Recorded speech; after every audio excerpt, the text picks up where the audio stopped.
میرے واجب الاحترام بزرگوں اور عزیز دینی بھائیوں، اللہ تبارک و تعالیٰ کے بے حد انعامات اور احسانات ہیں کہ اللہ تعالیٰ نے ہمیں اور آپ کو مسلمان بنایا، دین اسلام جیسی عظیم نعمت سے ہمیں سرفراز فرمایا، اور مزید کرم یہ فرمایا کہ اپنے حبیب جناب محمد الرسول اللہ صلی اللہ علیہ وسلم کی امت میں پیدا فرمایا۔ اسلامی سال کا یہ دوسرا مہینہ ہے، محرم الحرام سال کا پہلا مہینہ اور صفر دوسرا مہینہ ہے۔ ایک جس کو ہم ہجری سال کہتے ہیں اور ایک ہے عیسوی سال۔ جب عیسوی سال کا آغاز ہوتا ہے اور اس کی افتتاح ہوتی ہے، ایک سال ختم ہو کر کے دوسرا سال شروع ہوتا ہے، تو ہم دیکھتے ہیں کہ لوگوں کے چہروں پر مسکانیں ہوتی ہیں اور ایک دوسرے کو مبارکبادی پیش کی جاتی ہے اور ایک طریقے کا جو ہے ہائے واویلا مچایا جاتا ہے، اور اس طریقے سے جو ہے گزشتہ سال کے جو واقعات ہوتے ہیں ان کا ذکر کیا جاتا ہے اور ان کو جو ہے دوبارہ ریپیٹ کیا جاتا ہے، ان کی یاد تازہ کی جاتی ہے۔ لیکن دوسری طرف جہاں اسلامی سال شروع ہوتا ہے اور محرم الحرام سے اسلامی سال کا آغاز ہوتا ہے، اس طرف ایمان اور اہل ایمان کو اس بات کا پتہ ہی نہیں کہ اسلامی سال کس کو کہا جاتا ہے اور اسلامی سال ہجری مہینہ اور ہجری سال کا نام کیوں رکھا گیا ہے، اس کا پس منظر کیا ہے اور اس کو ہجری سال کیوں کہا گیا، اور اس کو محرم الحرام سے شروع کرنے کے پیچھے کیا حکمتیں ہیں اور اس کے پیچھے کیا واقعات ہیں، اس سے ایمان والوں کو کچھ پتہ نہیں۔ یہ ہماری اپنے ایمان سے یا اپنی تاریخ سے بے رغبتی کہیے، غفلت کہیے یا اس سے ناشناسی کہیے کہ ایمان والے کو یہ پتہ نہیں ہے کہ یہ اسلامی سال کو ہجری سال کیوں کہا جاتا ہے اور اس کا آغاز ہجری سال کے نام سے کیوں رکھا گیا، یہ ابھی پتہ نہیں ہوتا۔ ہجری سال کا تعلق ہے نبی کریم علیہ السلام کے سفر ہجرت سے۔ ہجرت تو نبی کریم علیہ السلام کی آپ کے اعلان نبوت کے 13 سال بعد ہوئی،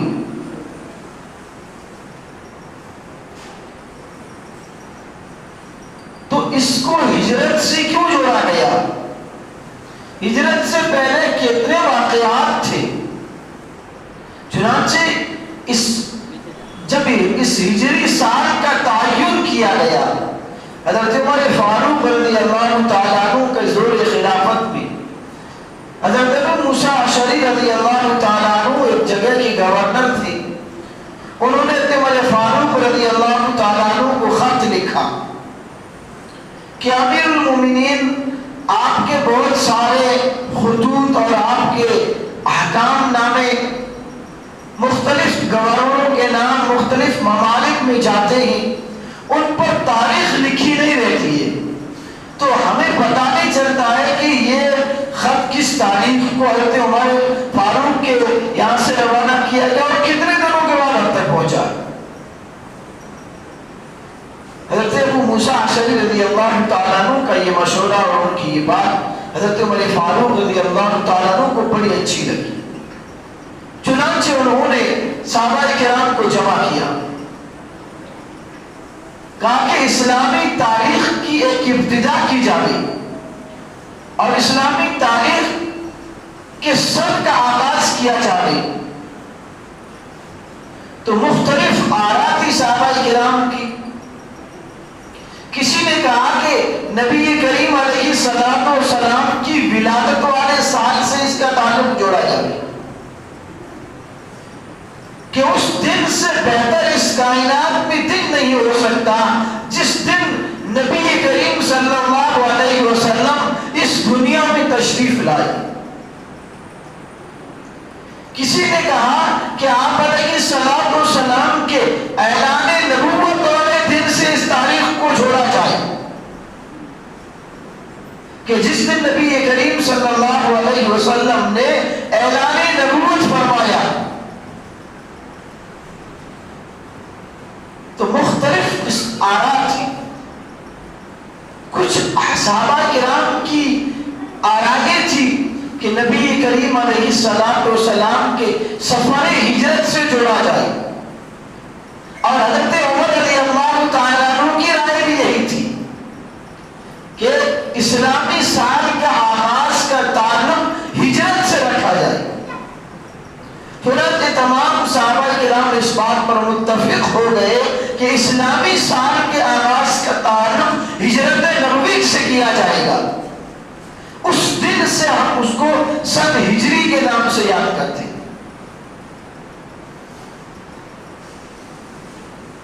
نبی کریم علیہ السلام کی ہجرت اور آپ کے ہجرت کا سفر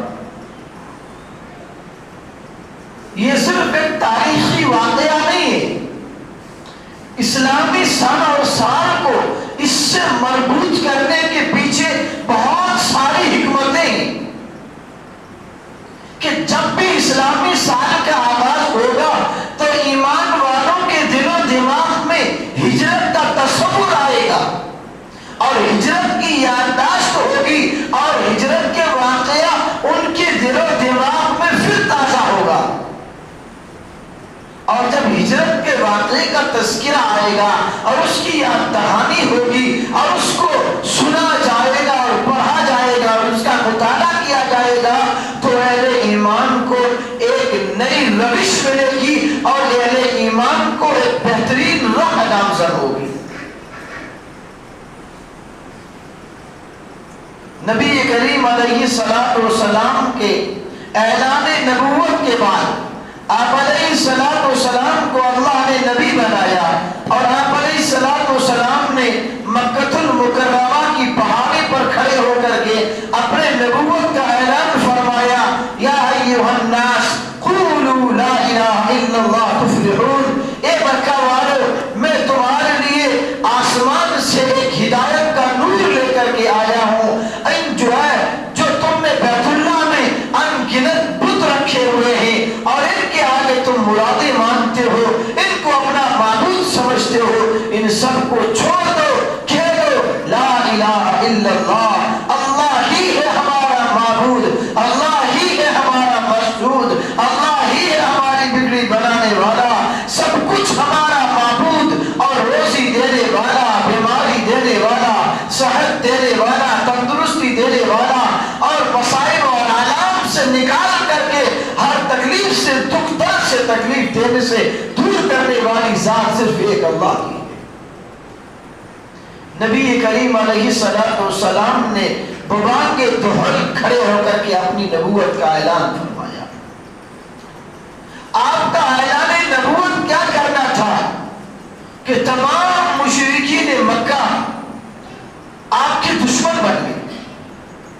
وہ لوگ جو آپ کو صادق اور امین کہتے تھے کہ محمد آپ سے بڑا سچا اور آپ سے بڑا صادق اور امین ہم نے اپنی زندگی میں نہیں دیکھا۔ جب ربنا کا مرارا ما رأینا فیک الا صدقا،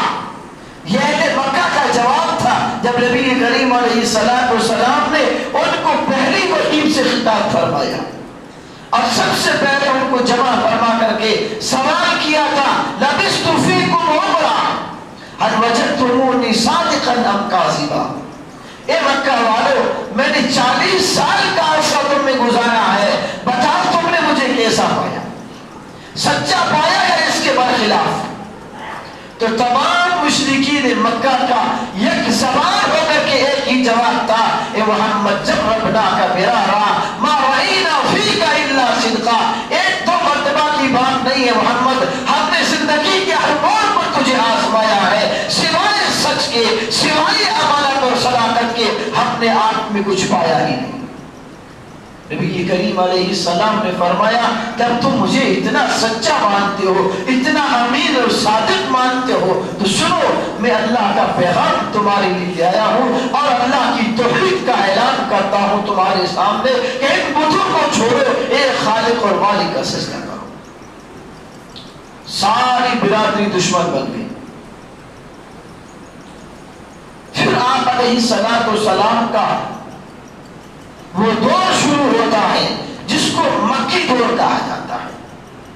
13 سال تک یہ مکی دور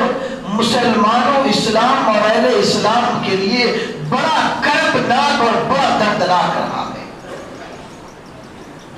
نبی کریم علیہ السلام کو کن آلام اور مصائب سے دوچار ہونا پڑا۔ کبھی آپ کی پیٹھ پر اونٹ کی اجڑیاں ڈالی گئی، کبھی آپ کے گلے میں پٹے ڈال کر کے مکے کی گلیوں میں گھسیٹا گیا، غرضے کہ جو ایمان میں داخل ہوتا تھا اپنے آپ کو اور جو حالات کی بھٹی میں ڈالنے کے لیے اپنے آپ کو تیار کرتا تھا۔ کفار و مشرکین یہ سمجھتے تھے ہم نبی کریم صلی اللہ علیہ وسلم کو اور آپ کے ہاتھ پر ایمان لانے والوں کو اتنا ماریں گے، ان پر اتنے مصائب کا پہاڑ توڑیں گے، ان کو اتنا سدوکوب کریں گے اور ان کے اتنے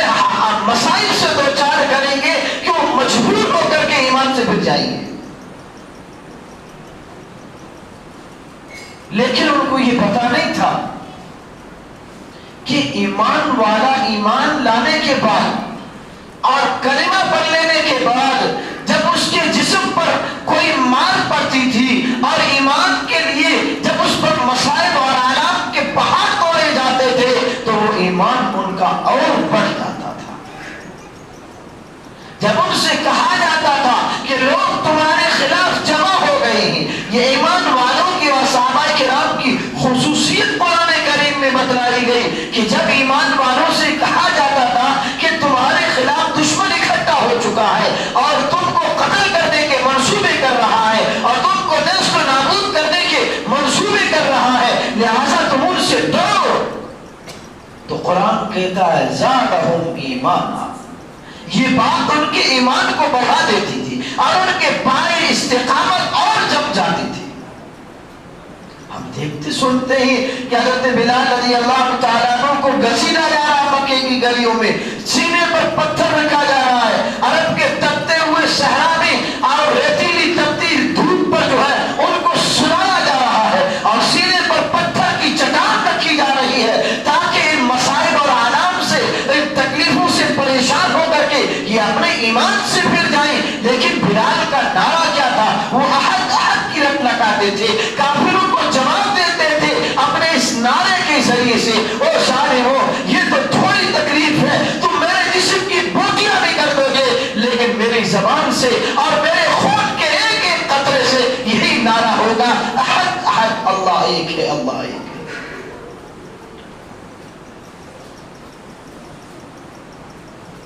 مردوں کی تو کیا بات کی جائے، عورتیں جو صرف ناسو کہلاتی ہیں، حضرت سمیہ رضی اللہ تعالیٰ عنہ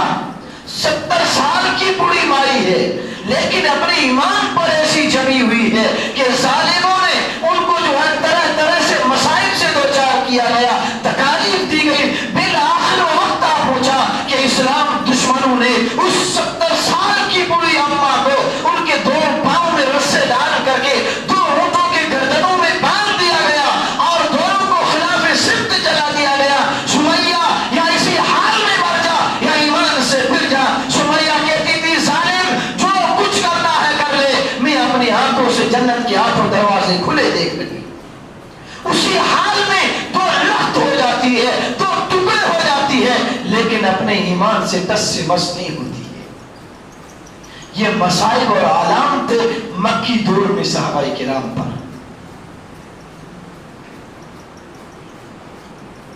اور نبی کریم علیہ السلام اور صحابہ کرام پر جب یہ مصائب کے پہاڑ توڑ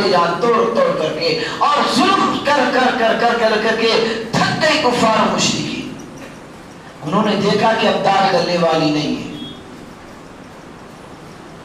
اب ان کو ظلم سے ان کے ایمان سے ہٹایا نہیں جاتا، بلکہ ہمارا ظلم تو ان کے لیے محمیز کا کام کر رہا ہے، ان کو اور استقامت اور طاقت دے رہا اپنے ایمان پر چڑھنے کے لیے اور اپنے ایمان کو بڑھانے کے لیے، ان کو ہمارا ظلم اور بڑھ رہا ہے۔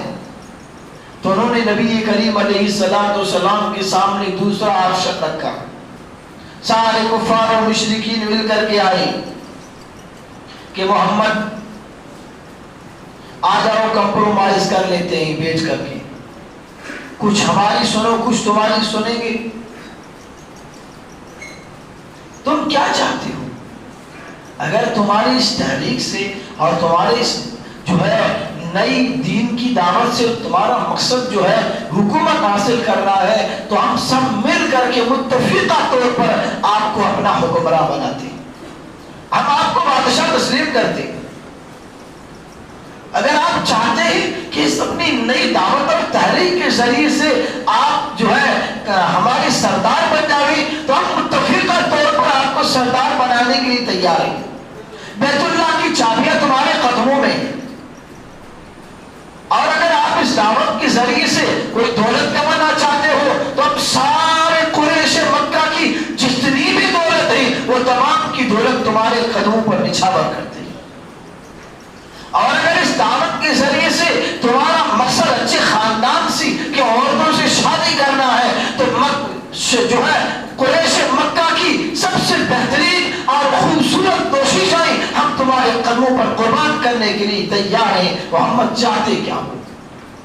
نبی کریم صلی اللہ علیہ وسلم کفار و مشرکین کی باتیں سن رہے تھے اور آپ دیدہ ہو گئے، آپ کی آنکھوں میں آنسو آ گئے، آپ سر اٹھا کر کے فرمایا، ظالمو تم مجھ سے دنیا طلبی کا مطالبہ کرتے ہو، میں یہ نہیں چاہتا ہے، یہ تو دنیا کی ریل پیل ہے، یہ دنیا کا ساز و سامان ہے، یہ بہت مختصر ہے، اگر تم آسمان کے دامن سے سورج لے کر کے آؤ اور میرے سیدھے ہاتھ پر رکھو اور چاند لے کر کے آؤ میرے الٹے ہاتھ پر رکھو کہ اور پھر یہ کہو کہ محمد سورج اور چاند بھی تمہارے ہاتھ میں ہے، اب تو اس دعوت سے باز آ جاؤ، میں اللہ کی قسم کھا کر کے کہتا ہوں میں سورج اور چاند کو زمین پر دے ماروں گا، لیکن اپنے مشن سے ایک انچ بھی پیچھے ہٹنے کے لیے تیار نہیں ہوں۔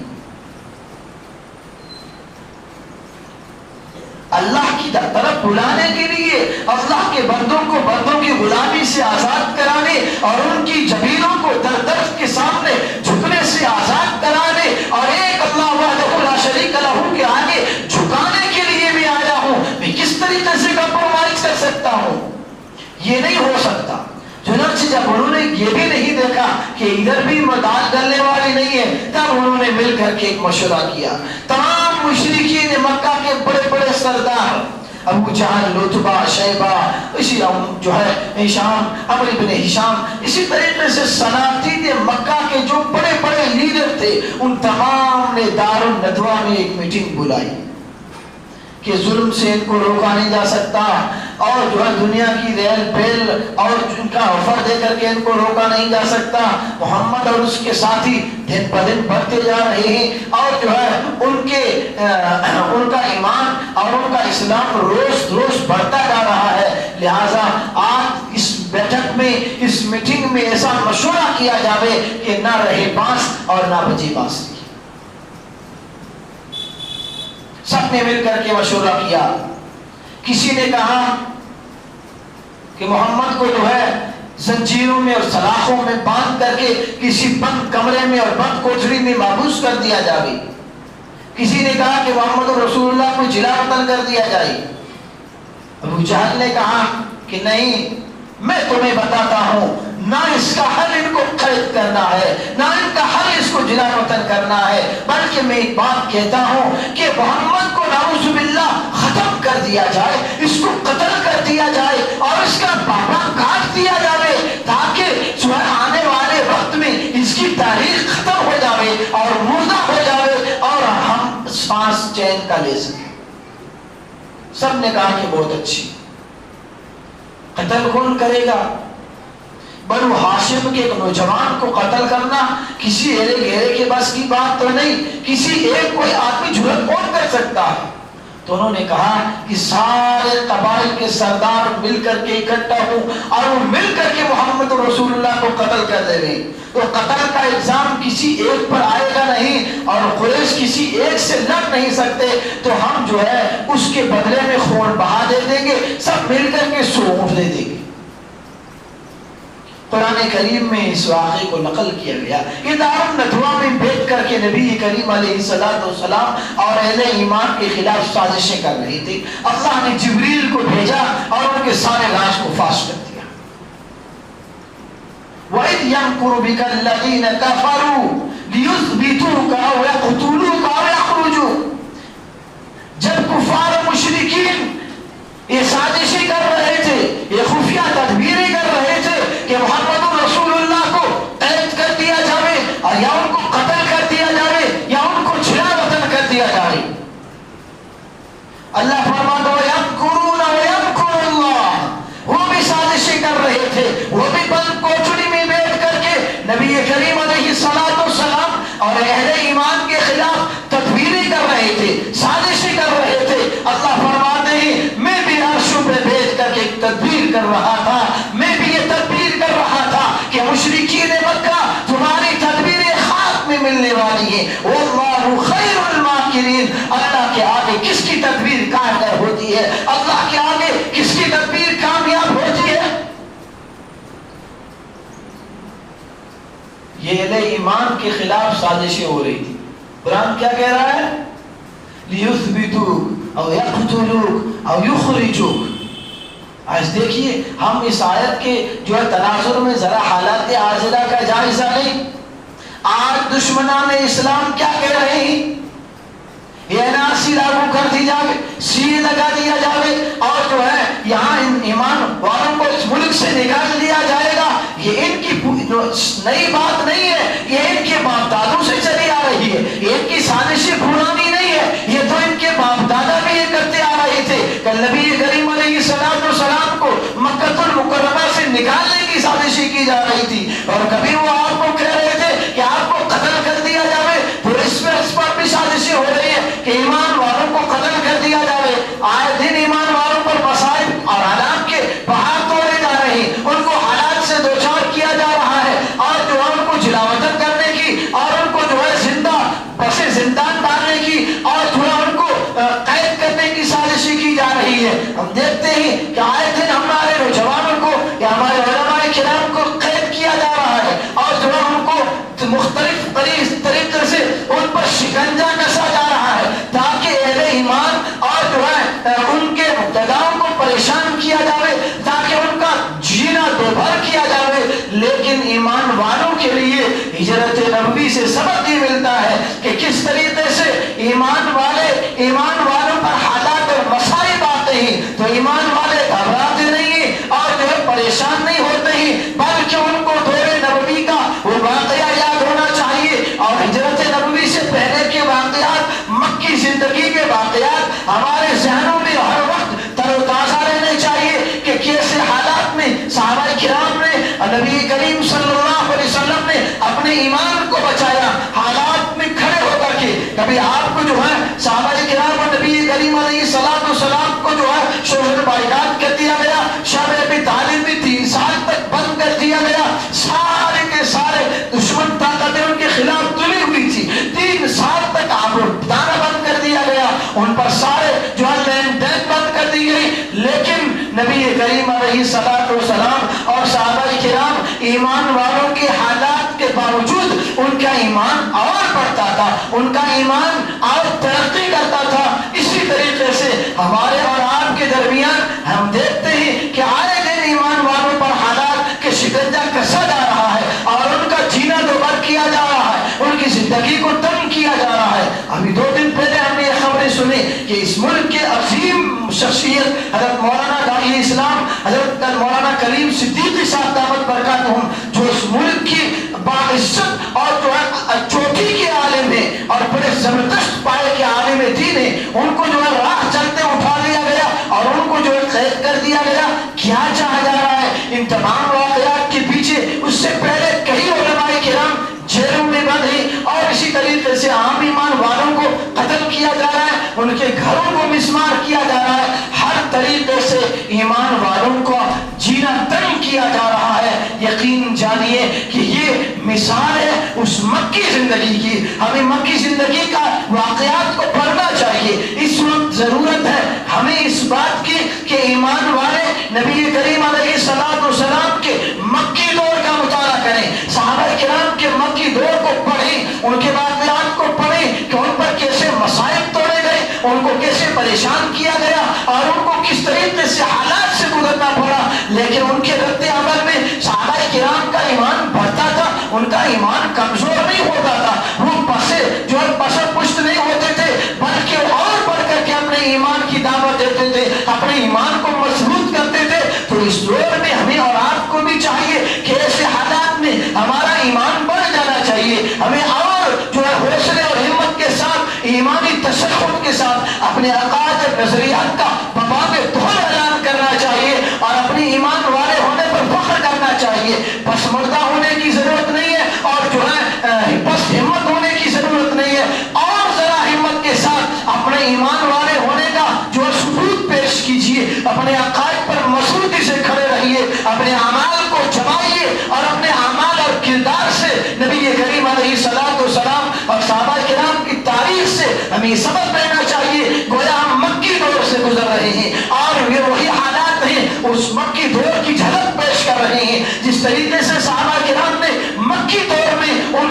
مصائب اور آلات کو جھیلتے ہوئے اپنے ایمان کی حفاظت کی تھی، اسی طریقے سے ہمیں اور آپ کو بھی جو ہے ان آلام اور مصائب اور حالات سے کا مقابلہ کرنا ہے، لیکن اپنے ایمان کے ساتھ، اپنے ایمانی تشخص کے ساتھ، اپنے ایمان کا باب دہل اعلان کرتے ہوئے اور اپنے عقائد اور نظریات پر جم کر کے جو ہے ہمیں اور آگے بڑھنا ہے، ایمان پر استقامت کی اللہ سے دعا بھی کرنی ہے اور حالات کا مقابلہ بھی کرنا ہے۔ اس طریقے سے اگر ہم کریں گے تو آنے والے وقت ہمارے لیے بہتر ہو سکتا ہے، ورنہ اگر ہم ہاتھ پر ہاتھ دھر کے بیٹھ جائیں گے کہ ظالم چڑھ گیا ہے، دفاع نہیں کریں گے اور جو اسلام نے دفاع بتایا ہے وہ اگر اس طریقے سے ہم نہیں کریں گے تو پھر ہمارا ایمان اور کمزور ہوگا، ہمیں اور سکیڑ دیا جائے گا۔ بہرحال وقت زیادہ ہو گیا ہے، انشاءاللہ جو ہے اگلے جمعے میں اس ہجرت کے واقعے کو آگے لے کر کے چلیں گے۔ اللہ تعالیٰ ہمیں عمل کی توفیق عطا فرمائے۔ وآخر دعوانا